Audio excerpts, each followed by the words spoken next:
دنیا کا کوئی آدمی پاگل ہو تو اور بات ہے، نارمل آدمی اگر حضور کے بارے میں، ہمارے پیغمبر صلی اللہ علیہ وآلہ وسلم، ان کے بارے میں اگر جان لے یا پڑھ لے یا سن لے تو سوال ہی نہیں پیدا ہوتا۔ میں نے مثال بھی دی تھی فرانس میں، بلکہ میں اس وقت ملک کا نام بھول گیا تھا۔ 2 پارلیمنٹیرینز تھے، وہ بہت غیر ذمہ دارانہ گفتگو کیا کرتے تھے حضور کے بارے میں، اسلام کے بارے میں۔ پھر دونوں نے مل کے سوچا کہ ہمیں کتاب لکھیں۔ انہوں نے قرآن پاک کا مطالعہ کیا، چونکہ وہ ہوم ورک کر کے بات کرنے والے لوگ ہیں۔ قرآن پاک پڑھ کے وہ ہکے بکے سے رہ گئے۔ اس کے بعد انہوں نے کہا کہ یہ تو بہت کمال کی بات ہے، تو ان کے پروفٹ کے بارے میں پڑھتے ہیں۔ انہوں نے حضور کے بارے میں پڑھنا شروع کیا کہ 2 4 6 کتابیں پڑھی ہوں گی سیرت کے حوالے سے۔ وہ مسلمان ہو گئے۔ یہ ہماری پرائم ذمہ داری ہے۔ یہ مار دھاڑ جو ہے یہ ہمارے لیے نقصان دہ ہے، ہمارا امیج مزید برباد ہوتا ہے۔ ہم اپنے منہ پہ چپیڑے مارتے رہتے ہیں۔ مطلب یہ بنیادی طور پہ آپ کر کیا رہے ہیں؟ مطلب جب اس طرح کی آپ بات کرتے ہو، ریئیکٹ کرتے ہو جذبے کو، تو بندہ سراہتا ہے، لیکن ایک چیز جو نتیجہ خیز ہی نہیں ثابت ہو سکتی۔ بہرحال میں نے اس طرح ہی کو بات کر کے کہا تھا کہ ہمارے ہاں عام طور پہ ایک آدمی کا نام لیا جاتا ہے، مائیکل ایچ ہارٹ، وہ کہ جی 100 گریٹ مین، یہ 100 عظیم شخصیات، 100 شخصیات۔ انہوں نے کتاب لکھی، وہ بہت زبردست کتاب ہے، اس میں کوئی شبہ نہیں، وہ مارکیٹ میں اویلیبل بھی ہے، انگلش میں بھی ہے، اردو میں بھی ہے۔ تو میں نے ویور سے بات کرتے ہوئے کہا کہ بے شمار لوگ ہیں بندگان خدا جو عاشق ہیں، اور یہاں تک کہ ہندوؤں اور سکھ جو برادری ہے ان کی میں نے نعتوں کا حوالہ دیا۔ ایسی ایسی نعت لکھی ہے کہ آپ بندہ سوچ نہیں سکتا۔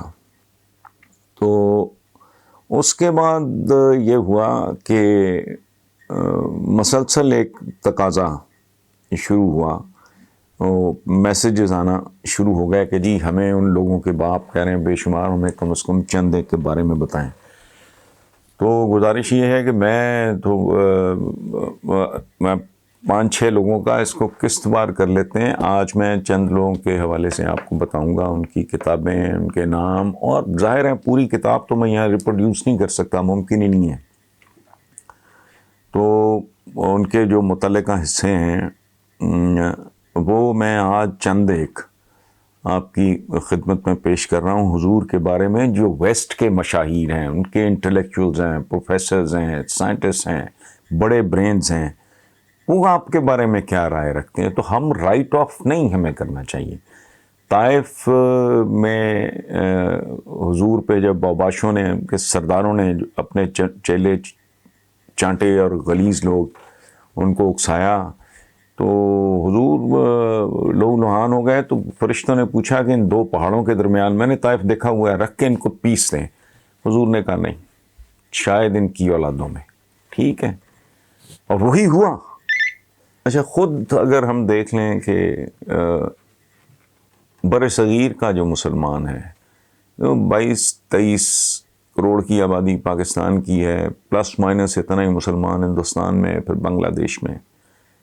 تو یہ سب ظاہر ہے یہ سارے کے سارے، نہ ان کا اوریجن عرب ہے، نہ یہ سینٹرل ایشیا سے آئے سارے، ہمارے جیسے جو کالے پیلے ہیں ان کا کیا، یعنی نہ افغانستان سے نہ ایران سے، تو یہ لوکل ہی تھے۔ میجورٹی جو ہے یہ لوکل لوگوں کی تھی، جنہوں نے جب جانکاری ان کو ملی مذہب کے بارے میں، اور ان کو محسوس ہوا کہ ہم کو بھی، شودروں کو، ملچھوں کو، یا یہ اس طرح کی جو جن کے ساتھ بہت بدسلوکی ہوتی تھی، ان کو جب پتہ چلا کہ ہم اپ گریڈ ہو سکتے ہیں، چونکہ یہ تو انسانوں کو ایک ماننے والا مذہب ہے۔ تو آج بر صغیر میں اگر کروڑوں کی تعداد میں مسلمان موجود ہیں، تو اگر کسی نے تہہ کر دیے ہوتے اسی وقت ختم کر دی۔ تو یہ اپروچ بنیادی طور پہ ہم لوگوں کی ذمہ داری، مسلمان ہونے کے ناطے بے شمار ذمہ داریوں میں سے ایک اہم ترین ذمہ داری یہ ہے کہ ہم جہاں جہاں ممکن ہو وہاں لوگوں کو صرف اتنا بتا سکیں کہ حضور کون تھے، کیسے تھے، کیا چاہتے تھے اور کیا دے گئے دنیا کو. ختم. ہماری ذمہ داری ختم. تو اگر میجورٹی آف دا پیپل آج بھی اگر جانتے نہیں، میں جن کی بات کر رہا ہوں یہ بے شمار لوگ ہیں، تو کیا ہم نے اپنی ذمہ داری نبھا دی ہے؟ اب باقی تو جو رائیول ہے بیٹھا ہے، میں نے اب جو 2 فرینچ پارلیمنٹیرینز کی بات کی ہے، 1.5 سال پہلے پاکستان کے سارے اخباروں میں ان کے بارے میں شائع ہوا کہ دونوں نے اسلام قبول کر لیا. بڑا بندہ اس طرح کا موجود ہے جو جس کے اندر بڑا کرودھ تھا. شاید میرے جیسے کمزور مسلمانوں کی عادات دیکھ کے، ان کا مینرزم دیکھ کے، ان کا لائف سٹائل دیکھ کے، ان کی حرکتیں دیکھ کے وہ مذہب سے متنفر ہو جاتے ہیں. ہوتا ہے یہ ایک کمیونٹی ہے، اس میں اگر چند بلیک میلرز نکل آئیں وہ پوری کمیونٹی بدنام ہو جاتی. لائرز ہیں، ہمارے لائرز ہیں، آپ دیکھ لیں، وہ سارے لائرز تو نہیں ہیں اس طرح کے. ایک چھوٹی سی پرسنٹیج ہے وہ مس بیہیو کرتی ہے پوری کی پوری کمیونٹی. پولیس تک کے بارے میں میرا یہ اوپینین ہے کہ سارے کرپٹ نہیں ہیں. میجورٹی ہوگی لیکن سارے نہیں ہیں. لیکن سارے کی ساری پولیس کو دھکیل دیا جاتا ہے اس طرف. خالد صاحب کہتے ہیں جی کل جہانگیر ترین کی صدارت میں پی ٹی آئی کے 30 سے زائد اراکین اسمبلی کا مشاورتی اجلاس ہوا. کچھ لوگوں نے استعفے دینے تک کا آپشن استعمال کرنے کا مشورہ دے دیا. میرا آپ سے سوال ہے کہ کیا پی ٹی آئی میں دراڑیں پڑ چکی ہیں؟ آپ جہانگیر ترین سے ملے بھی تھے، اس بارے میں آپ کی کوئی گفتگو ہوئی ان سے؟ دیکھیں خالد صاحب، پہلی بات تو یہ ہے جو پی ٹی آئی کی لیڈرشپ کو سمجھنی چاہیے، بوری میں ایک موری کافی ہوتی ہے، یہ یاد رکھنا. عمران خان کو بھی مجھے نہیں پتا کون سے لوگ ہیں کیا مشورے دے رہے ہیں، بہت اچھی بات دیتے رہیں. ایک اینٹ نکل جائے نا تو باقی بہت آسان ہو جاتی ہیں. اس لیے ذرا ہوش مندی سے، تحمل سے، تدبر سے، محبت سے ساتھ رہا ہے. زندگی میں جو ڈھنگ کا ہوتا ہے نا بندہ، وہ جس کے ساتھ 4 دن کا ساتھ رہا ہو نا، اس کے بارے میں وہ اور طریقے سے سوچتا اور بیہیو کرتا ہے. بہرحال جہاں تک مجھے علم ہے جہانگیر ترین کے ذہن میں قطعاً کوئی ایسی بات نہیں ہے، بلکہ وہ اب بھی he admires Imran, he respects him, he likes him, اور پی ٹی آئی کو متحد اور مضبوط دیکھنا چاہتا ہے وہ آدمی. اس کی وجہ ہے پی ٹی آئی کو ایک کمزور پودے سے تناور درخت بنانے میں جہاں عمران خان کی مستقل مزاجی اور محنت کا ہاتھ ہے، وہاں بڑی جان جہانگیر ترین نے بھی ماری ہے. مالی معاملات تو علیحدہ، اس نے بہت محنت کی ہے اس درخت کو پروان چڑھانے میں. اس لیے عمران کو اس پہ خصوصی توجہ دینی چاہیے. اور مشورہ میرا یہ ہے کہ دوسروں کی بجائے تنہائی میں بیٹھ کے اپنے آپ سے مشورہ کرو، کیونکہ یہ موڑ فیصلہ کن بھی ثابت ہو سکتا ہے. اور آخری بات سیرت پہ 1-2 کتابیں ایک بار پھر پڑھ لو. اگر اول تو آپ نے پڑھی ہوں گی تو ہو ہی نہیں سکتا، دوبارہ دیکھو کہ اپنے رفقا کے ساتھ، اپنے قریبیوں کے ساتھ، اپنے احباب جنہیں ہم صحابہ کہتے ہیں، ان کے ساتھ حضور کا تعلق کس طرح کا تھا، اس کی نیچر کیا تھی، اس کا حسن کیا تھا. یہ اگر آپ کو اس سوال کا جواب مل جائے تو آپ کو فیصلہ کرنے میں آسانی رہے گی. ورنہ آپ جانے اور آپ کی پارٹی جانے. آج میں Pringle Kennedy, sir Thomas Carlyle, J H Denison, S P Scott, یہ چند لوگوں کی میں چند لائنیں ان کی تحریروں سے میں آپ کی خدمت میں پیش کرتا ہوں. باقی انشاءاللہ نیکسٹ ٹائم ہر دفعہ اس طرح کے جو 5-4 مشاہیر ہیں ویسٹ کے، ان کے حوالے سے میں آپ کے ساتھ یہ شیئر کیا جاؤں گا. مثلاً پرنگل کینیڈی ہے، ان کی کتاب ہے Arabian society at the time of Muhammad peace be upon him. حضور کے زمانے کا جو عربین سوسائٹی تھی کیسی تھی. Arabian society at the time of Muhammad peace be upon him, Pringle Kennedy کی کتاب ہے، اٹس اویلیبل، اگر آپ پڑھنا چاہیں پڑھ لیں، اس کی چند لائنیں غور سے سنیں. میں ذرا آہستہ بولوں گا، مطلب رک رک کے ذرا، تاکہ آپ سمجھ سکیں. وہ پرنگل کینیڈی لکھتے ہیں کہ آپ نے، یعنی حضور نے، اپنی ذات سے اس دنیا کی تاریخ پر، اس دنیا کی تاریخ پر جو انمٹ نقوش چھوڑے، وہ بتاتے ہیں کہ محمد پیس بی اپون ہم کی ذات گرامی کی رہنمائی کے بغیر زمانے کو یہاں تک پہنچنے میں بہت ہی تاخیر ہو سکتی تھی.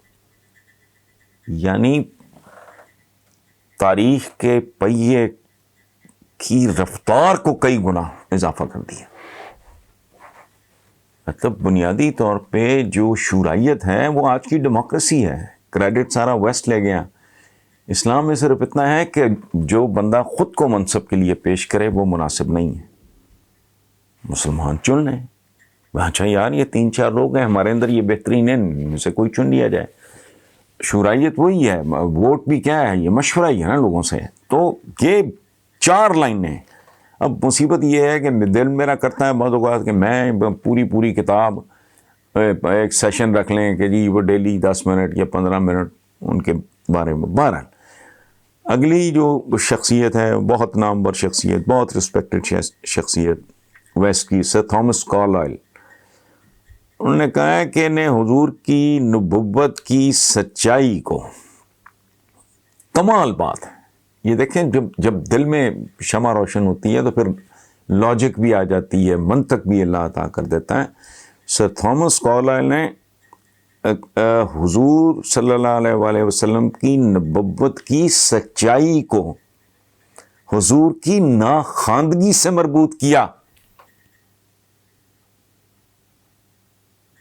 کہ ان کی کوئی فارمل ایجوکیشن نہیں تھی اس وقت، اور عرب میں رواج ہی نہیں تھا کوئی اس طرح لکھنے پڑھنے کا، اور ابھی شروع ہو رہا تھا. یا بلکہ انہوں نے یہ بات کی، وہ کہتے ہیں یہ مربوط ناخواندگی کو حضور کی نبوت سے مربوط کرتے ہوئے لاجک انہوں نے یہ دی ہے کہ اتنی دانش، اتنی عقل، اتنا ویژن، اتنی دانائی ہو ہی صرف اس لیے سکتی تھی کہ ذات باری تعالیٰ کی طرف سے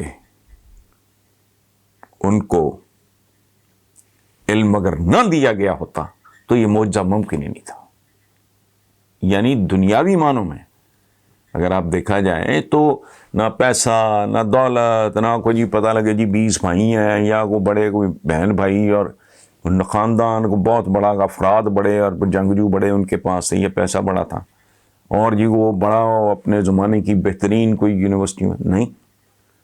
وہ دلیل یہ دے رہا ہے کہ اتنا ویژن، اتنی گہرائی، اتنی دانائی ممکن ہی نہیں ہو سکتی کسی انسان کے لیے جب تک اللہ رب العالمین بذات خود علم نہ عطا کرے. یہ کتنی بڑی بات ہے. اچھا پھر ایک صاحب ہیں اگین بہت ہائی پروفائل ان کے انٹلیکچوئل، J.H. ڈینیسن. ٹینیسن نہیں، ڈینیسن، ڈی سے. ان کی کتاب ہے emotions as the basis of civilisation. Emotions as the basis of civilisation. اس میں وہ لکھتے ہیں کیا کوئی تہذیب ایسی بچی تھی قرۂ ارض میں اس وقت؟ کیا کوئی تہذیب ایسی بچی تھی جو معاشروں کو تباہی سے بچا سکتی؟ یہ صرف عرب دنیا میں ہی ممکن ہوا جہاں ایک ایسی ہستی نے جنم لیا جس نے آگے چل کر دنیا کو متحد کرنا تھا. پوری دنیا میں آج مسلمان آپ کو ہر جگہ بے شمار مذہب ہیں، مخصوص مراکز میں وہ سمٹے ہوئے ہیں. ہندو مت ہے،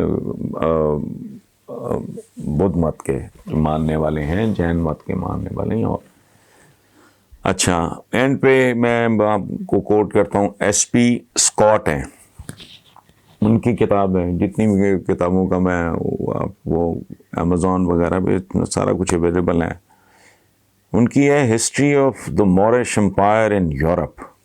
اس میں وہ لکھتے ہیں اگر مذہب کا مقصد اخلاقی اقدار کی، مورل ویلیوز کی ترویج ہے، اور اگر انسانوں کو اچھے اعمال کا صلہ ایک نہ ایک دن ضرور ملنا ہے، جب سب کو جمع کیا جائے گا اور ان کی اچھائیاں برائیاں ظاہر کر دی جائیں گی، تو یہ بات نہ ہی غیر متعلقہ ہے اور نہ ہی غیر معقول ہے کہ حضرت محمد صلی اللہ علیہ وآلہ وسلم واقعی اللہ کے برگزیدہ پیغمبر تھے. تو حضور یہ جب ہم دیکھتے ہیں نا کوئی بندہ مجذوب ہے، کوئی پاگل ہے، کسی کا دماغ کام نہیں کر رہا، یہ اس کو علم ہی نہیں ہے.